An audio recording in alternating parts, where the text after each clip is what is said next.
নিজেরা যদি কামড়াকামড়ি করি, মারামারি করি, ওই হাসিনা কিন্তু দিল্লি বসে আছে, হাসিনা মনে মনে বলছে এইটাই তো চেয়েছিলাম।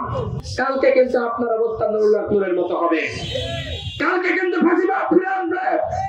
সুতরাং এক থাকুন, এক থাকুন, এক থাকুন।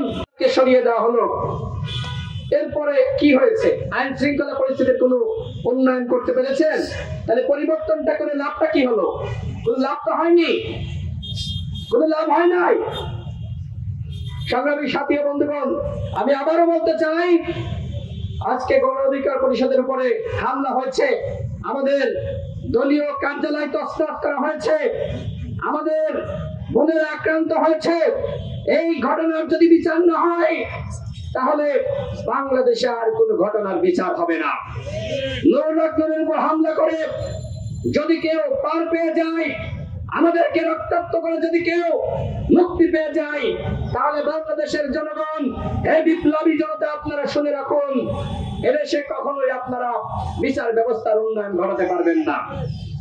সুতরাং আমাদের সবাইকে একেবারে ঐক্যবদ্ধ হয়ে কাজ করতে হবে।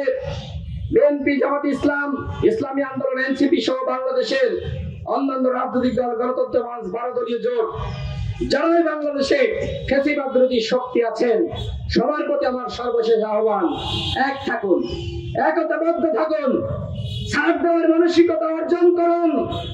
অন্যথায় আজকে হয়তো মনে করছেন নিরাপদে আছেন, কালকে কিন্তু আপনার অবস্থা নুরুল্লাহ নূরের মতো হবে, কালকে কিন্তু ফাঁসিবাদ ফিরে আসবে।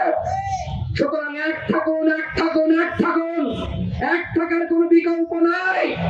নিজেরা যদি কামড়াকামড়ি করি, মারামারি করি, ওই হাসিনা কিন্তু দিল্লি বসে আছে, অট্ট হাসি দিচ্ছে, হাসিনা মনে মনে বলছে এইটাই তো চেয়েছিলাম।